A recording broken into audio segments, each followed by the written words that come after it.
Hello, everyone, and welcome again to this exciting Google for Education webinar series brought to you by Google and its education partners. My name is Kay Badikwe. Feels like just yesterday when we started this series of webinars about 5 weeks ago.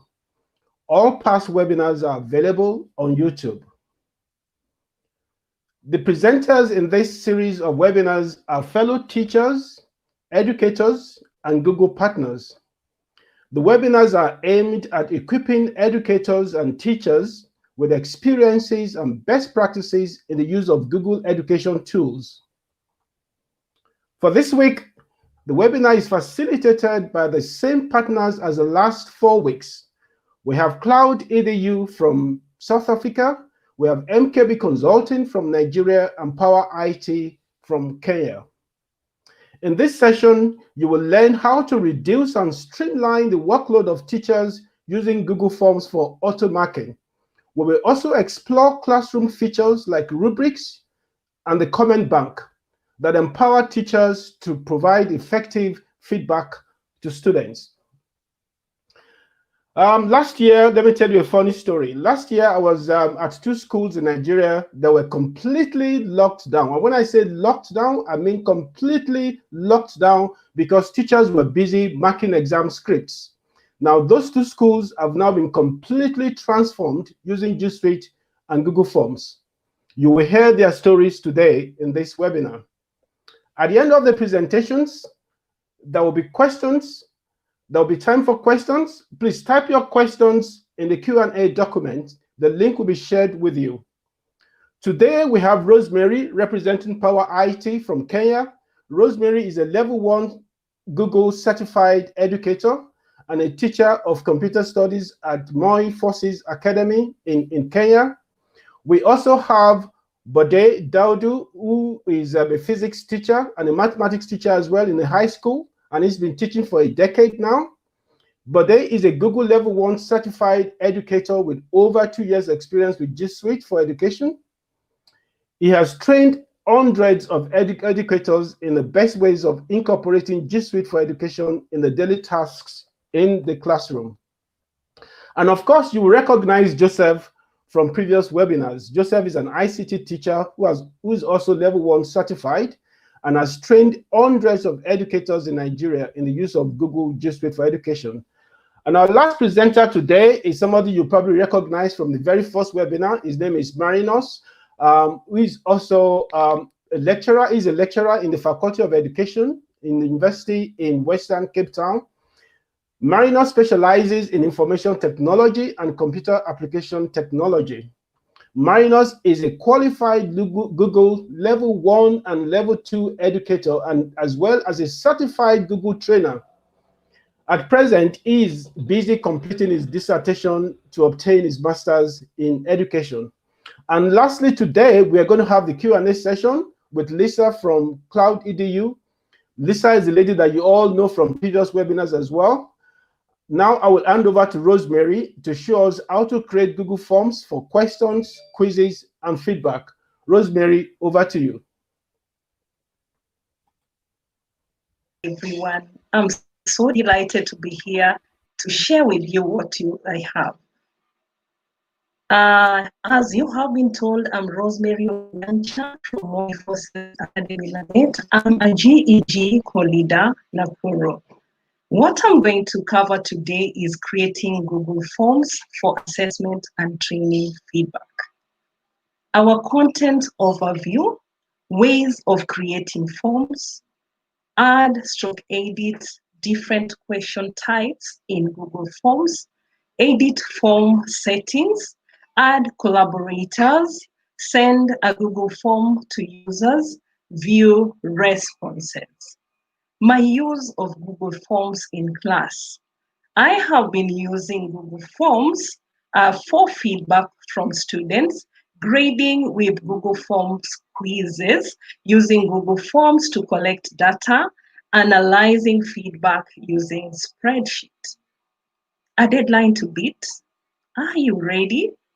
Do you have a solution? These are the questions that keep lingering in teachers' minds. especially at the end of the term. Google Forms got you covered. I'm gonna go straight to ways of creating forms. We have different ways in which you can create forms. One of them is from the Omni box. You can type forms.google.com, or you can type forms.new. On the gray wafer, you can select Drive, and then you go from there and you can create. We also have Google Classroom, where you can create your forms from. Make it a quiz. Self-grading quizzes. Your surveys can become quizzes that can self-correct. Demo time. I wanted to start straight from how you can access Google Forms. And this is from the Omni box. I will go and type forms.google.com. I've been using this quite often, and that is why it is appearing. Okay, from there you can see that we have a blank form and we have template gallery from which you can choose from. Okay, that is one way. Then another way, from the Google Omni box, you go to forms.new. So that will take you straight away to a new form where you can start creating your document. And if you're using a classroom, you can go there and start. And finally, I'm going to go straight to the Omni box, that is the gray Wi-Fi. The gray Wi-Fi, from there, I will select the drive. Then from the drive, I'll go straight to new. And we have more options here. You click on more. It's actually loading. Right, sorry for that, it's loading. The net is quite down, so let's wait for it to load. Okay, straight.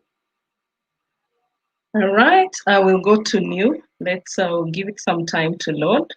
Then we have forms. All right, so it is taking me to this page. So once you're on this page, you can now start titling your form. You go there, and I'm going to title it as Teach from Anywhere. Please. Right. So if I click here, the title is going to be transferred, and it's going to call it the Teach from Anywhere quiz. So I'm gonna go straight to adding the questions. So I'll go to my first question and type number 1. Then a good practice is that you should have a bank of questions prepared. So I'm going to go straight to my bank of questions and select the first question. I copy it. I go to my quiz and paste it there, right? So that is my first question. And we have different types of questions that you can ask in a Google form. We have short answer questions, we have paragraph, we have multiple choice, check boxes, drop down. You can also have a file upload, linear scale, multiple choice grid, checkbox grid. So the first one I'm going to do is the short answer. So from there, I need to make this a self-marking quiz. And from here, you can see I cannot be able to make it a quiz, but I need to go to the settings. And from the settings, we have 3 tabs. That is the general tab, where you can collect emails. Then you require sign in. We need to limit the response to 1. Limit to 1 response. Then edit after submit, see summary chart and text responses. I'm not going to check that, but I'm going to go straight to presentation. You can show the progress bar, especially if your your question paper is long, then you can shuffle the questions for different students, and you can show a confirmation message for those students who submit. So I'm not going to check any of those.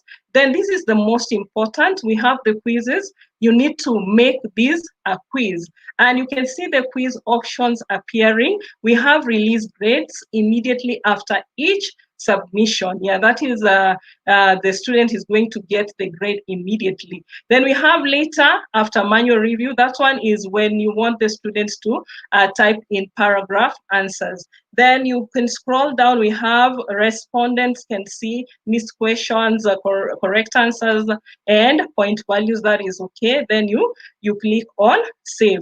So you realize that it has created a quiz. Now I need to put my answer key so that it is self-marking.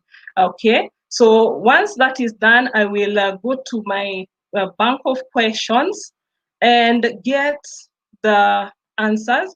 As you can see, I've taken care of all the possible answers that a student can write. Okay, that is information. Those who like typing in capital, okay, then information the way it's supposed to be, and information in small letters.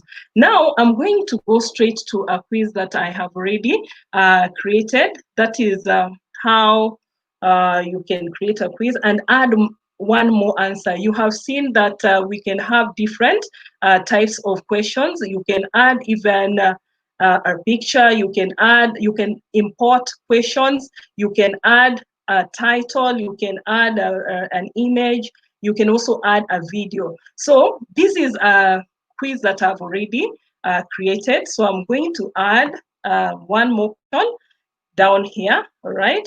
So I'm going to go to my bank of questions, and this is going to be a checkbox grid. Okay, I'm going to copy that question, and I go straight to the form. All right, I will paste that. Okay, once that is done, I will go to my type of question, and I want a checkbox grid. Okay, I want you to observe what is happening. I have rows and columns.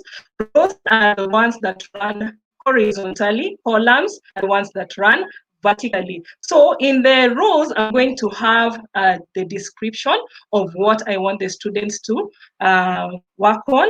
All right, so I'm going to copy this. I copy that and go straight to paste it in the row. All right, great. Then I will go to the options that the students are supposed to choose from. All right, so I will copy the options. There you go. Copy. Then I will go straight to the column where I'm going to paste. Right. So I need to choose the answer key. So what I'm going to do, this is how the question is going to look like. I select the correct ones. Okay. And I add the points. All right. Then I select for the second question. I add my points. Then I'm done. So what you need to know is that you need to make the question required. The students need to do all these questions. So I want you to observe this, that we have the total points being accumulated. So once that is done, you can preview the paper and see how it's going to appear. This is how the paper is going to appear. All right, great. Once you're satisfied with that, you go back to your paper and you add a collaborator. A collaborator is someone you can work with. So I'll go and add one of the collaborators, and I'm going to add Oscar. All right, yes, great. And then I send that request to Oscar to collaborate with me. Right. All right. There's something that went wrong. I'm going to add Benedict Carrier. All right, great. Wow, great. I've already added a collaborator. Once that is done, you need to send this form for the students to do. I'm going to send it to Rosemary. That's another account. All right.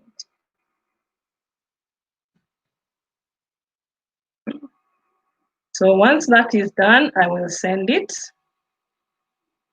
All right. So how are the students going to view that paper? I'm going to Rosemary and see how it's going to look. So I go to the inbox and refresh the inbox. Right.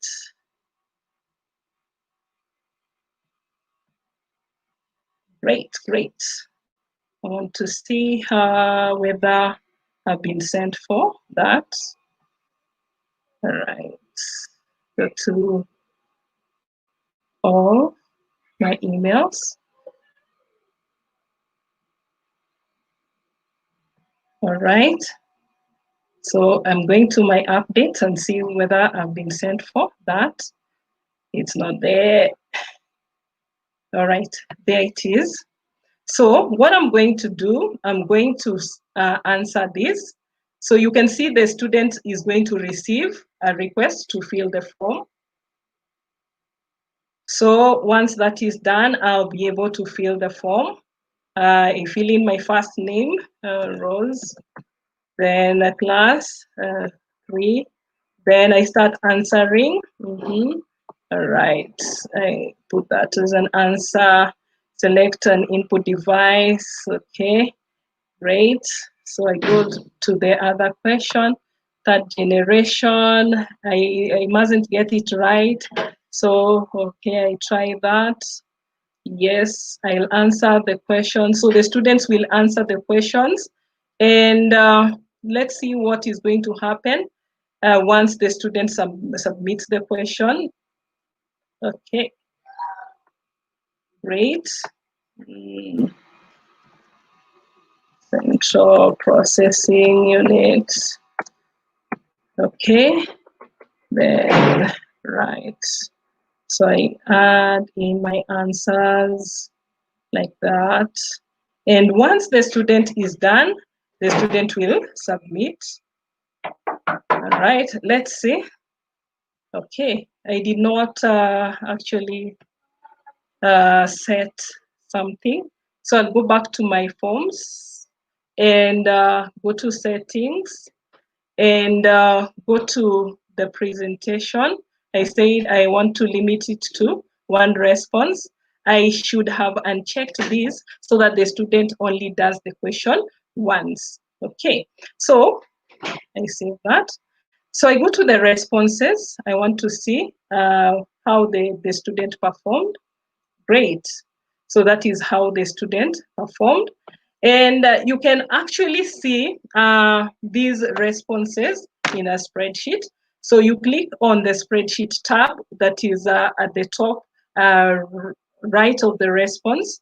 Okay, then you click on create. So once that is done, it's going to create. All right. So this is Rosemary, and Rosemary scored 12 out of 14. So I have been using Google Forms in different ways in my class, right? I want to show you how I've been using my forms. I've been using the forms for feedback. You can see I have responses from training that appeared. We also have quizzes. The students sat for an exam, and I was able to examine them, and I have the responses here. And I have also used the forms to collect data from the students, and that has really made my teaching career exciting. Thank you so much, and back to you, Kay. Thank you very, very much. Thanks very much, Rosemary. That was very good. So all of you, you've just seen how you can develop Google Forms, how you can use Google Forms for questions, for quizzes, and for feedback from your students. So Rosemary, thanks very much. Now we're going to bring in Joseph, and he's going to show us a lot more exciting stuff of how Google Forms could be used, even integrated with Classroom. So Joseph, over to you, please. Thank you, Kay. In my organization or school, in our organization over here, we use Google Forms for various methods for different tasks.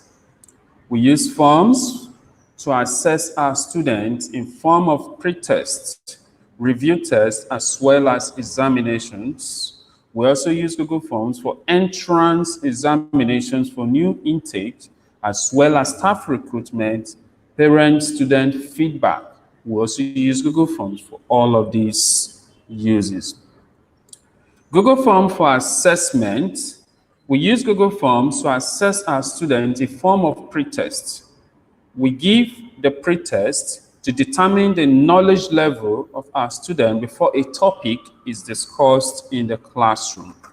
Here is a sample of a pretest that was given to students on computer ethics.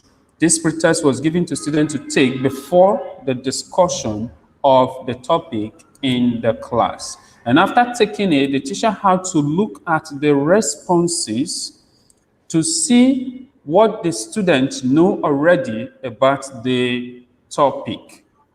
Okay, so this teacher will go to the question. Right here, you can see we have 5 questions in this Google form. They are all multiple choice questions. Multiple choice questions for the preview test. So the teacher will go to the responses and see how far what the student know about the topic before the class discussion. From the insights, you can see the various scores by different students, which means they actually knew something about the topic computer ethics before the discussion. So next, after the class discussion, we also use Google Forms to do what we call review tests to assess the students' understanding of the topic. So here is a sample of a review test that was given to students on graphics packages. So it was given to them. It is also multiple choice question. And after taking it, the teacher had to go through to look at the responses to check if the student actually learned from the class discussion, if there was knowledge gain, if there were areas that need repetition or areas where the students are weak, and see how to help them. Yeah, from the responses in the review test, you see that no students scored below 5, below 6. So this shows that they actually learned from the class discussion. So we use Google Forms to give our students review tests in the class. We also use Google Forms to give our students the end of term examination or the midterm examination to assess them on all that they have learned. Here is a sample of the one we have given in the Google Classroom, and they have taken it. So this is the midterm examination that was given to our students in Computer Studies, Year 7, and see how they fare, the students' work. You go to the students' work tab. Okay, so the students' work tab, you can see they all turned in their work and they have been graded. You see the various grades they got, and you see that all the students turned in their work.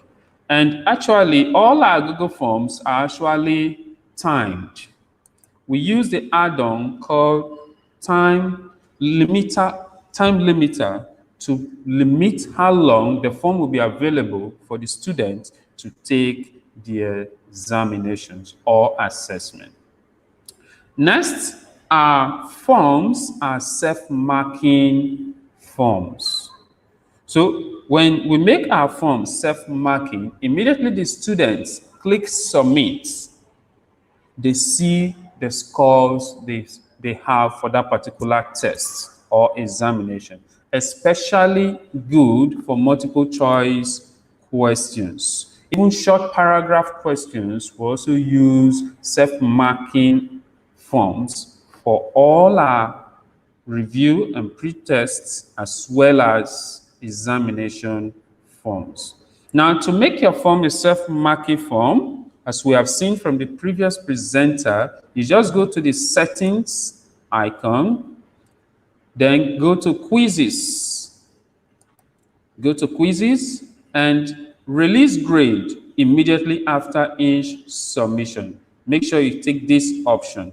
Then if you want to manually go through the scores, whatever they imputed, especially when your questions are in form of paragraph, you use later after manual review. But for self-marking, just take this option immediately after each submission and click Save, which means once they've submitted, they will see their score and you can go back to the class and later import and return the scores to them. Then next, we'll also show you how to import the scores once they've submitted. So to import your score, you go to the classroom where you have assigned a form to them to take. So you go to the classroom, you go to students' work, you will see import at the top right here. Okay, so this is a form that has been assigned to students, and you see 5 students have turned in. So to import the grade for those who have turned in, you click Import Grades. It will ask you if you are sure you want to import the grade. Just go ahead to import the grade. The grades will be imported. You can see the various grades here. Okay, so the various grades are being imported. To return the grade, you click Turned In, then click Return. Okay, you see the various grades here. So click Return, and the grades will be returned to the students. So that's how you import grades and grade students' work in the classroom, which we also do in our assessment. We'll especially use it for questions that contain short paragraph as well as long paragraph questions. The next thing we do with Google Forms is entrance examinations for new students.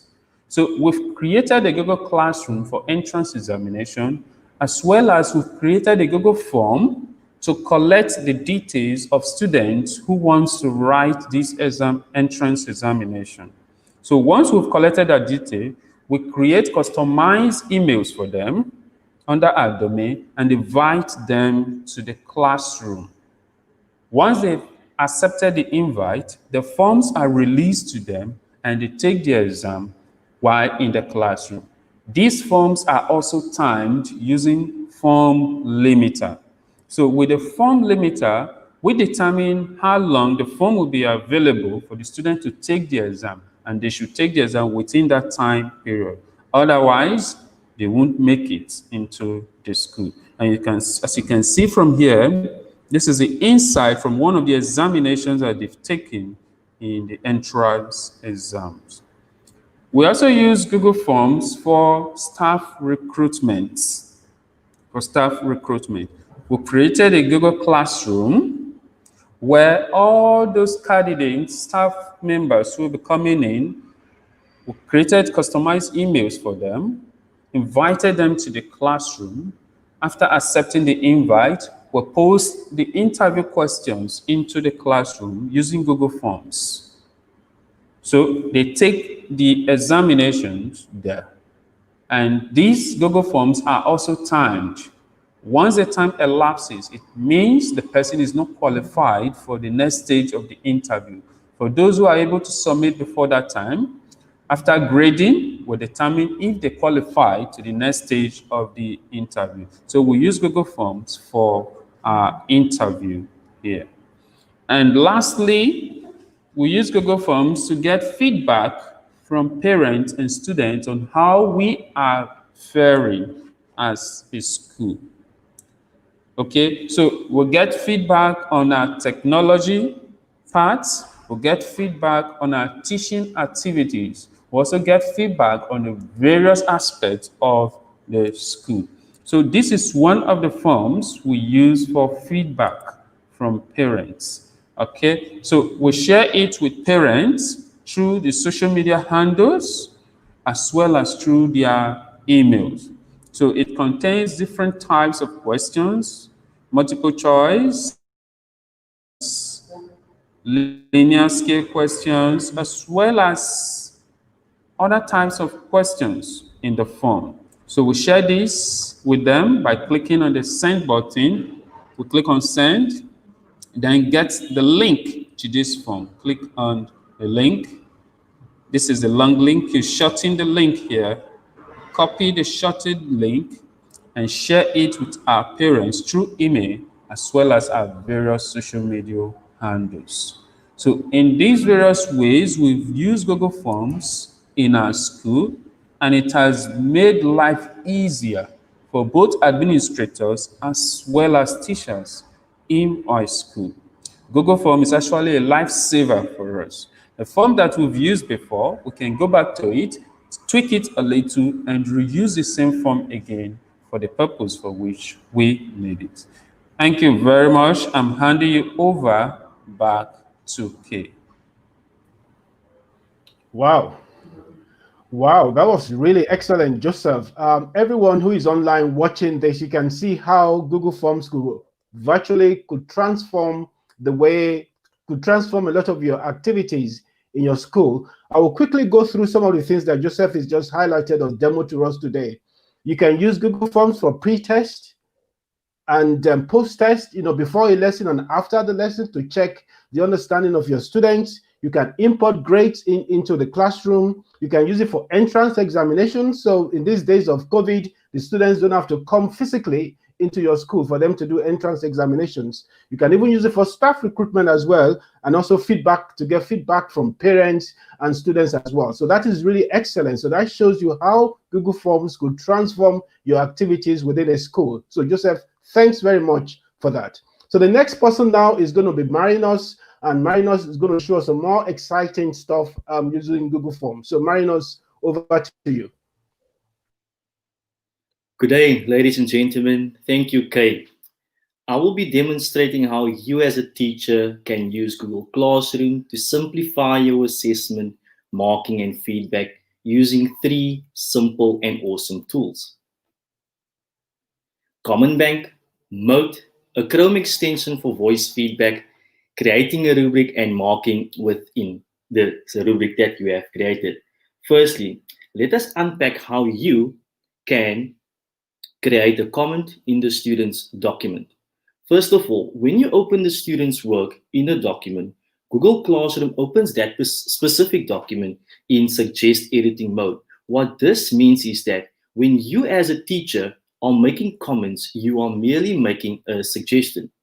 Then, how the feedback works. Whenever you scroll through the student's work, you navigate through the student's work to identify the places where you want to make a feedback. You can simply go ahead, as in this case, I'm going to highlight this here. I'm going to highlight this text there, that full stop then. And now I'm going to proceed and find the add comment bubble. Once I've seen this add comment bubble, I can go ahead and then click on the add comment bubble. And now I can proceed to make my students' feedback. Here I can say, please add a full stop, or rather, please add a space after the full stop. And once I'm satisfied with that, I can go ahead and make the comment. Once I've made the comment, you can go ahead and find other places in the student's work where you want to make a comment. But however, if you want to make a series of comments, you can add comments to the comment bank. First, you need to navigate to the comment bank section where you have to click on comment bank, and then you go ahead and click on add to bank. Here, I'm going to copy these comments that I've pre-created, copy here, go back to my student's work, click on add to bank, and eventually I can paste it here. Notice that these multiple comments all starts on a new line. In doing that, each of them will be their own comment. And now I can go ahead and add. What's the significance of the comment bank? The comment bank on the right hand side, as you can see, populates a lot of comments that I'm going to use throughout this student's work or through my student's work. I can go ahead and add another comment in this particular case. So I'm going to go ahead here, click on the add comment bank. And once I've clicked on the add comment bank, I can now just start typing a specific text or specific text. And as I'm typing, let me just get here. There, once you type in text, you can see there's a series of comments that match that particular text in there. So if I want this comment to be there, I can go ahead and click here and say this essay is organized more according to the plot. And now I can go on to comment. However, as you can see, the text commenting takes some time. There is a Chrome extension called Mode. You can follow the same procedure to add a comment to the student's work. Here I can highlight this particular section here and click on the add comment section. And notice here on the right hand side of my comment dialog, I have the option of the mode icon. What mode does, it provides voice feedback to the student. And once I'm going to click this icon here, there will be a countdown timer, as you can see. And once I'm satisfied with the commenting that I'm providing my student, I can click on done. And once that's done, I can click on comment. Now at this stage, the student does not get the particular feedback in the comment. You as the teacher need to click on the return button. Great. So that is how the comment bank works, and also that is how Mode works. The second stage that I want to demonstrate to you is how you as a teacher can create a rubric within Google Chrome, or rather Google Classroom. So I'm going to go back to my classroom, go to the essay writing task, click on the snowman and say edit. I would like to edit this assignment to have a rubric. To create a rubric, you can click on the add rubric and then say create rubric, and then the rubric window will appear. Let's explore the following options here. It says criterion title. That is required. You need to specify what the criteria will be where the student will be assessed on. And here the points values, that's also required. And then you need to give descriptions here. For the sake of demonstration, I'm going to go to my spreadsheet. And I'm going to say cadet mark must be 25. Or rather, the first criteria must be content planning. I'm going to copy it. Go back here. Paste it there. So that will be my criteria, content and planning. And I'm going to go back here to points and say that must be 25. And the descriptor for that must be, back to my essay, the student's work is very outstanding. It's outstanding work delivered by the students. So I'm going to copy that. Go to my description and say paste. Whenever you want to add more points or more descriptions here to this specific criteria, you need to click on the plus sign here, add a level. So I'm going to click on the plus sign, add the level, and say the points required here must be 9. And the description, I'm going to go to my spreadsheet, or rather 19. Copy the text here, go back, and say that must be 19. So once you are satisfied with that, you can go ahead and click on the save button here to the top right hand corner. But before we get there, if you want to add more criteria as a teacher to your rubric, you can say add criterion, and then you just need to follow the same procedure that we followed here for the content and planning. I'm going to go ahead and click on save. And the reason why we have comments or rather rubrics in our work or for our students is so that they can be guided as to how they will be assessed. Now I can go back to my students' work and click on the grading option. Let me just refresh here.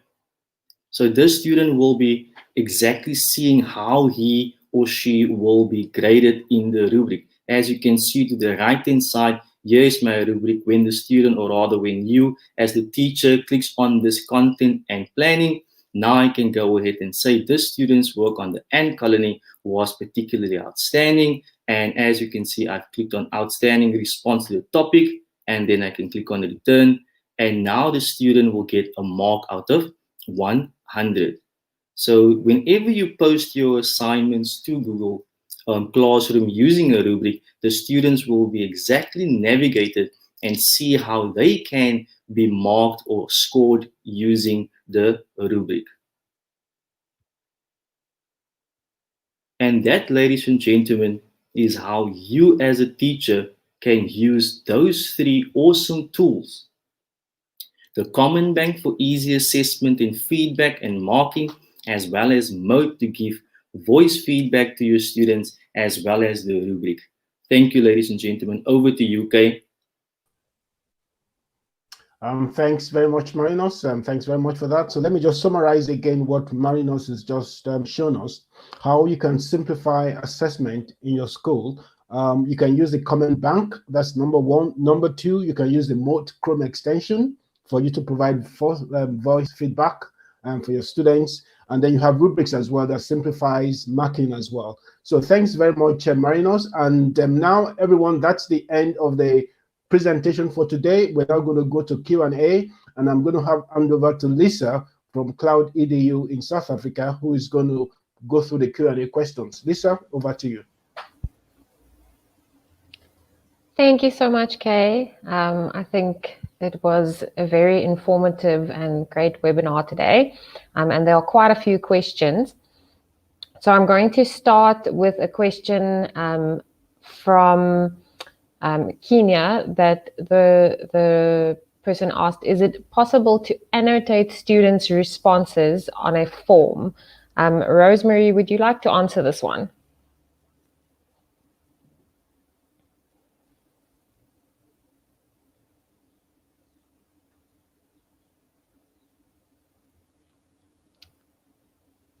Rosemary, I think you might be muted. Sorry about that. Thank you so much. I want to believe that there could be a feature. I've never used it. Probably if there's someone else who has used it, he or she can talk about it. Thanks, Rosemary. Just to add to what you said there, as far as I know, you can't annotate in terms of writing on the screen, but you can provide feedback to that response, either individual, or you can set up the feedback beforehand automatically as well. So if that's what you're looking for, you can give them feedback on where to improve as well. I'm going to pitch this one to you as well, Rosemary. Our next person asked, how do I keep track of the emails visiting the form automatically?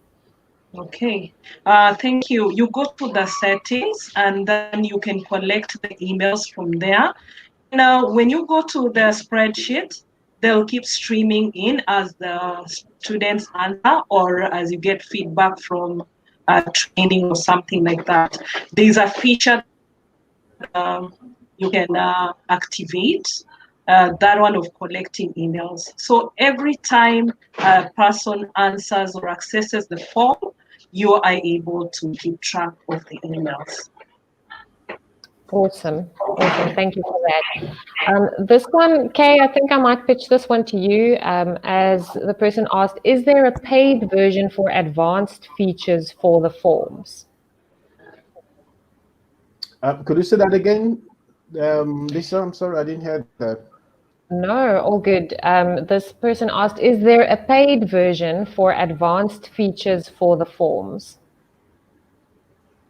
Oh, I see. Okay, so Forms it comes as part of the G Suite, and as far as I know, there is no advanced features for Forms.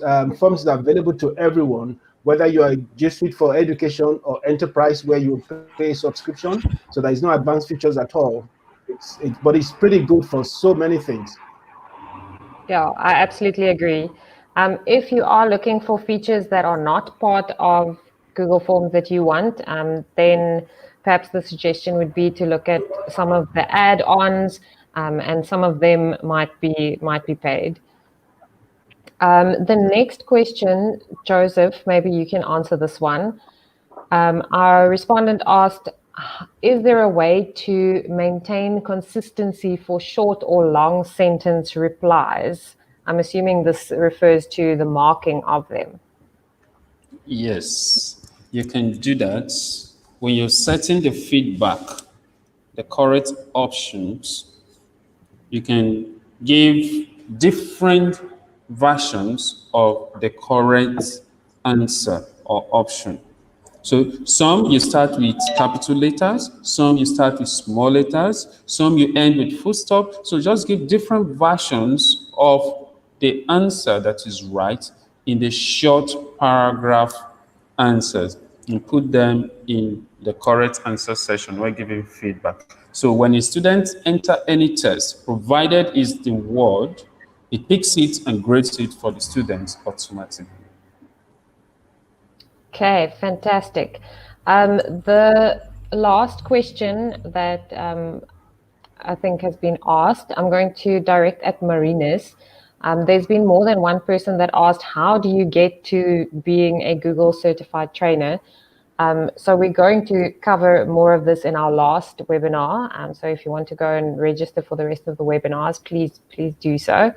Marinus, maybe in 2 sentences, you can just explain the basics of how to get there. And I'll also drop a link into the chat.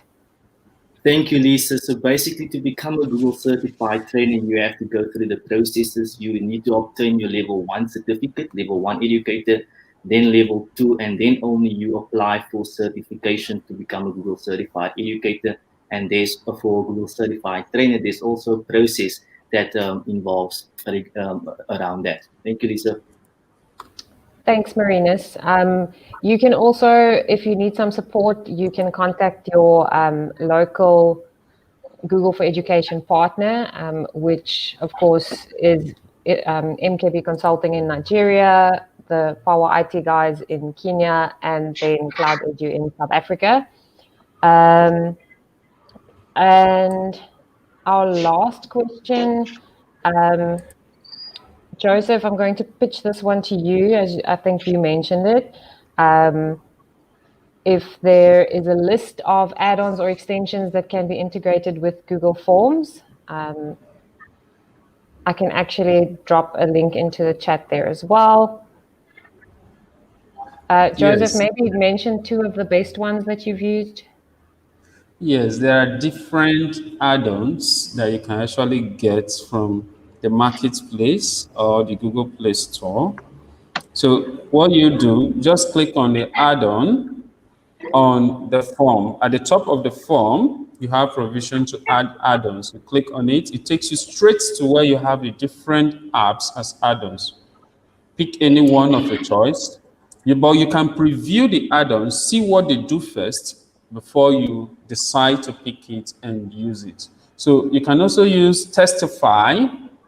It's also a way of limiting the form. When you send out the form, you time the form, and the respondent is expected to fill the form within the time period and submit. Otherwise, once the time elapsed, the form stops accepting responses, and even the respondent can't accept the form anymore. We also use form limiter also. And there are different add-ons we can use in the marketplace from G Suite. Lisa, can I add something? I've also used the form presenter, which is an awesome add-on. Once you install it and your form is ready for dispatch, it presents it. And this one now, you can use it when the students are doing, are using the form as a quiz, such that they probably need to use 10 minutes or 15 minutes. So you set it to 15 minutes, and once the 15 minutes elapses, then it shuts down the form. So thank you so much. Fantastic. Thank you, guys. I also learned something there. That is all the questions that we have for today. So, Kay, I'm going to hand back to you to bring us home. Yep, thanks very much, Lisa. So can I say to everyone who is online, thanks very much for joining us today. I'm sure you've learned quite a lot about Google Forms today, and we'll see you next week for another exciting time on Teach from Anywhere. Thanks very much, and bye-bye.